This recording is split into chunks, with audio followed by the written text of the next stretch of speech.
Ito nga turuan mo pati yung mga vlogger mo. Oo, kasi fugitive kayo ng fugitive animal. Mali-mali. Nag-a-animal. Sir Jay, nag-a-animal na rin eh.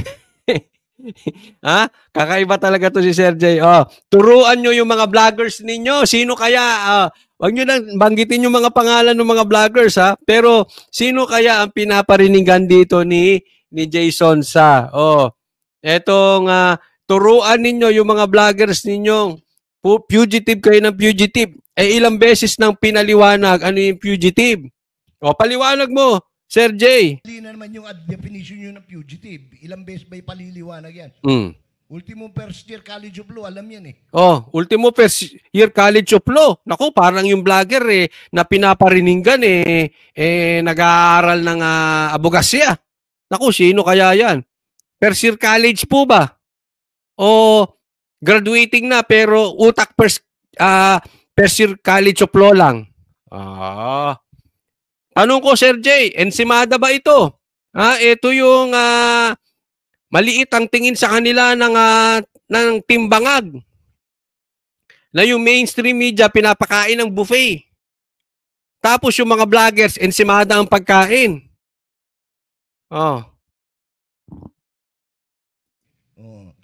Fugitive kapag ikaw ay nakaakusahan, dininig ang kaso, nahatulan, nabilanggo, tumakas ka, fugitive yun. Yun ang fugitive. Naiintindihan nyo na. Turuan nyo yung mga vloggers. Yun ganun kasimple. Yung tao, hinahanap nyo, hindi naman nagtatago, hindi nyo na matagpuan. Kasalanan ba nung tao na hindi nyo siya makita? Pagkatapos ngayon, naglagay kayo ng anong tawag yan? Bounty. Reward, 10 million.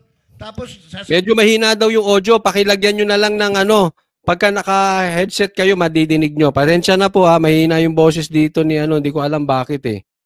Mali ata ang pagkaka-download nung editor ko. Napagalitan pa. Hindi, mahina talaga. Sige. Sabihin mo, anak na to ko, ang Ilocano ito, tawag ito, bungkunana eh. Oy! Bumkunana. Ay, kayong mga bumkunana ng mga ensimada vloggers. Pinapariningan na kayo ni Jason sa, alam nyo kasi itong mga ito. Alam mo, Sir Jay, ipaunawa ko lang sa inyo, ha? Kaya nga yung kabilang vloggers, yung kabilang parlor, yung mga ensimada, higit sa lahat yung mga ensimada vloggers, walang utak po kasi yan. Kaya tingnan ninyo, ang mga kanan nila lagi personal. Hindi po lalalim sa diskusyon yan. Tingnan nyo ang atake sa mga politiko. Tingnan nyo mga atake sa mga vloggers. Mga atake nila sa mga DDS vloggers. Puro personal. Bakit? Pag dinala mo ang usapin sa lalim ng political issues, maliligaw yan. So anong gagawin? Na mga mahihinang ulo, mahihinang utak, ng mga vloggers. Dadaanin sa tawa, dadaanin sa sound effects, dadaanin sa personal attack, dadaanin sa paninira, pangiinsulto. Pero pag tiningnan mo na, kinalkal mo na, yung tungkol sa politika, wala kang natutunan. Diba? Ganun yun, Sir Jay. Kaya lahat yan, pag nadinig nila sa isa, fugitive, lahat tayo gayahin natin fugitive. Kaya kahit ano pong turo dyan ng mga bangag team, hindi po nila maaarok. Maliligaw sila. Kahit anong gawin.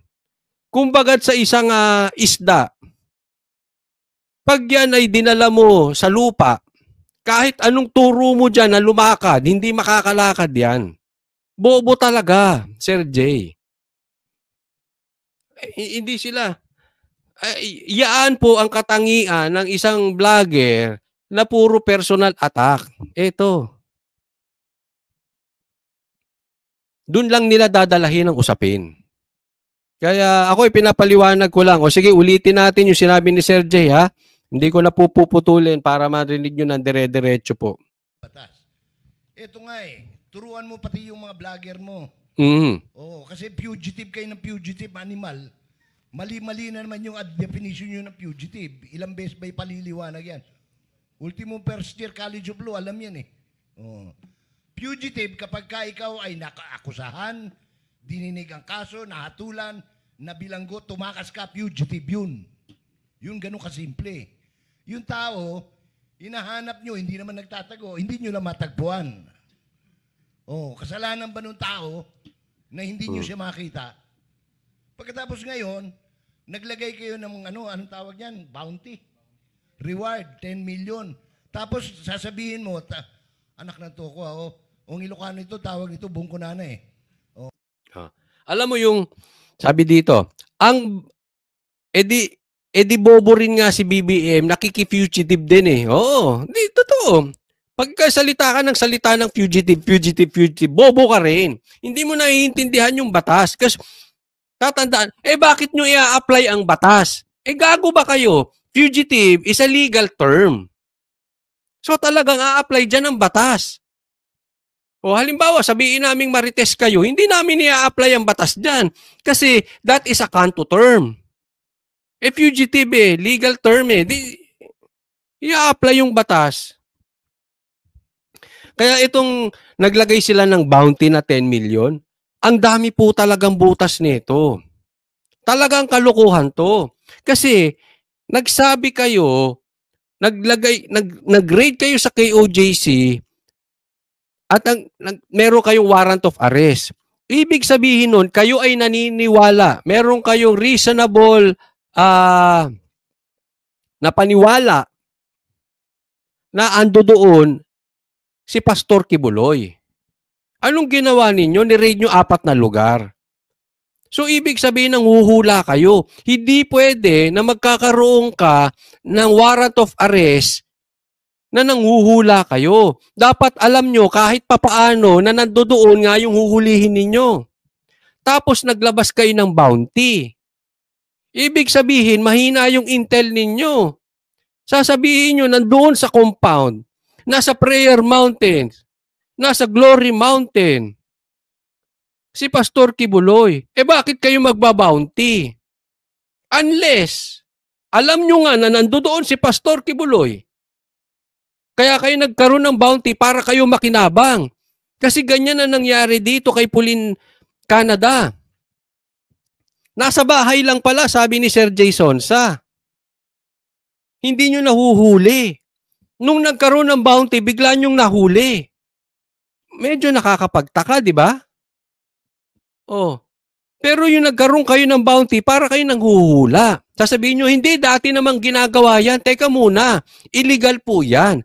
Kasi dapat may karapatan ang Pilipino, may karapatan ng bayan malaman sino ang donor niyan. Hindi pwedeng sasabihin na just a friend ni Action Star Abalos. Hindi pwedeng gano'n, a friend. Kasi pwedeng pagmulan ng corruption yan. Bakit interesado kayo kay Pastor Kibuloy? That will amount to harassment. Yes, tama. Nangyayari naman yan. Alam ko sasabihin nyo, nangyayari naman yang may reward. Pero ang kina-question dito, una, hindi ata patas yung reward. Yung mga mamamatay tao, yung mga marami nang napatay, yung mga kalaban ng gobyerno, yung mga rebelde, yung mga komunista, 5 billion lang di umano ang reward. Kay Pastor Kibuloy, 10 million. Doon palang questionable na. Hindi po patas.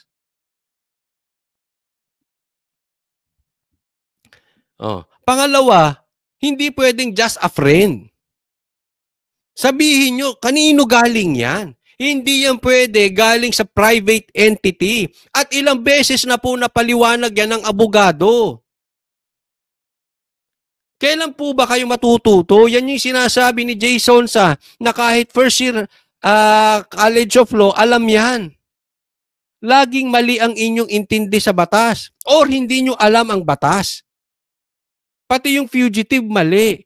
Ilan pa bang paliwanag ang gagawin para maintindihan ng mga bobong ensimada?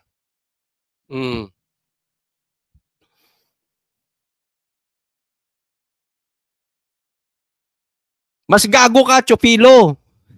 Pinaliwanag na nga eh. Sabi dito, hinahanap ka ng court with legal warrant, fugitive yan, gago. Gago ka rin. Oh, pa-explain mo to sinasabi ni Sir J. Uulitin natin. Bobo to si ano eh. Tapos sabi niya, Chupilo. Oh. Ito nga eh. Turuan mo pati yung mga vlogger mo. Oh, kasi Siguro ang pinapakinggan nitong viewer nito si Chupilo, bobong vlogger pinapakinggan nito, kaya bobo rin ang bunganga nito. Walang alam. Ng fugitive animal. Mali-mali na naman yung definition nyo ng fugitive. Naintindihan mo na. Ultimo first year College of Law, alam yan eh. Oh. Fugitive kapag... May tanong ako, Chupilo, sino pinapakinggan mong vlogger? Bobo, siguro, no? Kaya mali ang definition mo ng fugitive. Ikaw ay nakaakusahan, dininig ang kaso, nahatulan, nabilanggo, tumakas ka, fugitive yun. Yun ganun kasimple.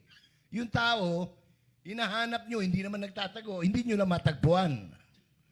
Oh, kasalanan ba nung tao na hindi nyo siya makita? Pagkatapos ngayon, naglagay kayo ng anong tawag niyan? Bounty. Reward, 10 million. O, kayo na magturo dyan sa bobo na yan, ha? Bobo vlogger pinapakinggan nito. Si ito. Si Chupilo. Si Chupilo, siguro si Chopaw. Sino yung tinatawag ni Bahero? Si Chupapaw. Ano yun? Ang pangalan nun? Yan ang pinapakinggan niyang bobong vlogger.